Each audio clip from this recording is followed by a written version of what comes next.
In 1994, in the hills of southeastern Turkey, archaeologists uncovered a structure that shouldn't have existed.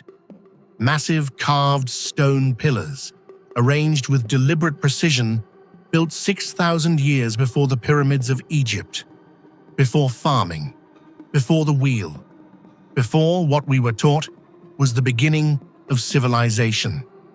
For most of the 20th century, the story of civilization had a clear starting point. Around 6,000 years ago, humans supposedly took their first steps from scattered hunter-gatherer bands into organized society. Agriculture came first, then villages, then writing, religion, and monumental architecture. In that order, slowly, over centuries. It was a tidy, linear story. Textbooks taught it as settled fact for generations. This site in Turkey, called Göbekli Tepe, meaning Potbelly Hill, broke that story completely. Carbon dating placed its oldest structures at around 9,600 BCE. That's roughly 11,600 years ago. To put that in perspective, Göbekli Tepe is older than Stonehenge by about 7,000 years, older than the Great Pyramid of Giza by roughly 6,000 years. And according to the old timeline, it shouldn't have existed at all, because the people who built it were supposed to still be hunter-gatherers, with no agriculture, no permanent settlements. The pillars themselves are enormous, some over 5 meters tall, weighing up to 10 tons, carved with images of foxes, boars, snakes, and vultures.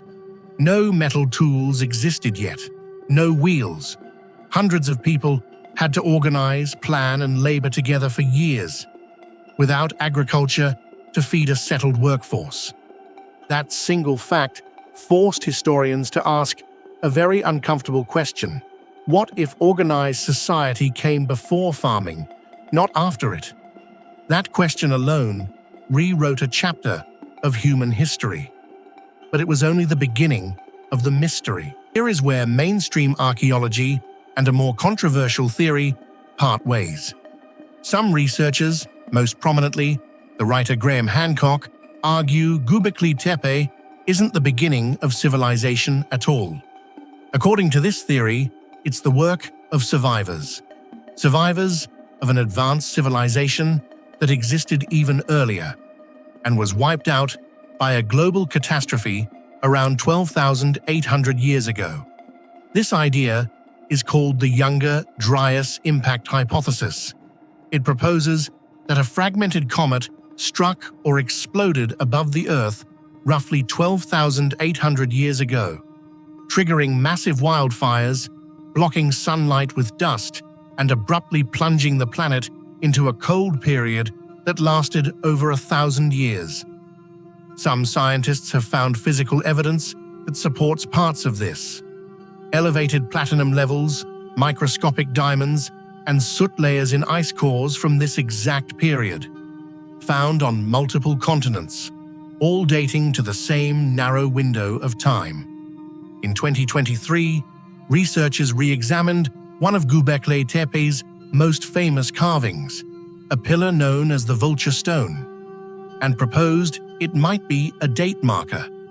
According to this theory, the animal symbols carved into the stone align with the positions of constellations, exactly as they would have appeared during the Younger Dryas event. If true, it would mean the builders of Göbekli Tepe were memorializing a catastrophe their ancestors witnessed, encoded in stone, passed down for over 1,000 years before the monument was built. Interpretation is far from settled. Many archaeologists who actually excavate the site strongly disagree.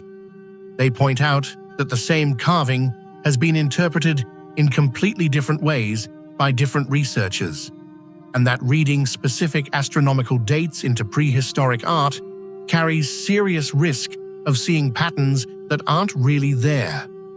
One researcher who works directly at the site has criticized the comet theory for leaving out details that don't fit the catastrophe narrative.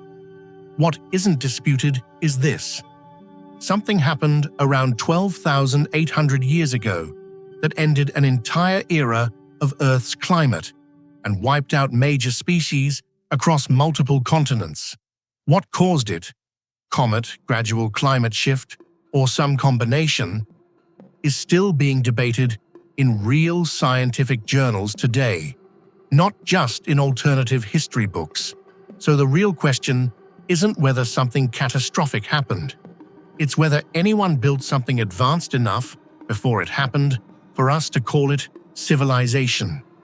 A question that takes us from the hills of Turkey to the bottom of the ocean. Because if a civilization existed before this catastrophe, its remains wouldn't be on a hilltop. They would be underwater, exactly where the evidence becomes hardest to find, which is exactly where this story goes next. If a pre-catastrophe civilization existed, the obvious question is, where did it go? According to proponents of this theory, the answer is simple and brutal. Rising sea levels at the end of the Younger Dryas period, over 400 feet, over several thousand years, would have drowned any coastal settlements completely. If the most advanced communities lived along ancient coastlines, exactly where you'd expect early civilization to settle, their remains would now sit deep underwater, far from where archaeologists are currently digging. This is why some researchers point to underwater anomalies around the world as possible remnants. Off the coast of India, near Japan, in the Mediterranean. Most of these sites remain unexcavated, sitting at depths that make serious archaeological study extremely difficult and expensive. Mainstream archaeologists offer a far less dramatic explanation. They argue that Göbekli Tepe's builders weren't refugees of a lost civilization at all. They were simply unusually organized hunter-gatherers, capable of large cooperative projects without needing agriculture. In their view, humans have always been more capable than the old textbook timeline gave them credit for. The mystery isn't a vanished civilization. It's that we underestimated what hunter-gatherers could build. Both explanations agree on one striking fact. Göbekli Tepe wasn't abandoned through neglect. Around 8000 BCE, its builders deliberately buried the entire site under tons of soil and rubble, seemingly on purpose. No one knows for certain why. Some researchers believe it was a ritual closing of a sacred place. Others think it was meant to protect the structure for a future they couldn't predict. Whether they were burying a memory of catastrophe or simply closing a chapter of their own history, the effect was the same. It preserved Göbekli Tepe perfectly for over 10,000 years, until 1994, when the moment of rediscovery finally came. What they buried and why may be the most important clue we have to understanding what came before the history we were taught. Göbekli Tepe forced historians to admit the old timeline was wrong, whether it's evidence of a forgotten advanced civilization or proof that hunter-gatherers were simply more capable than we assumed. The mystery is the same. Somewhere in those 11,000 years before Egypt, the real story is still waiting to be understood. So what do you think survived? And what was lost forever?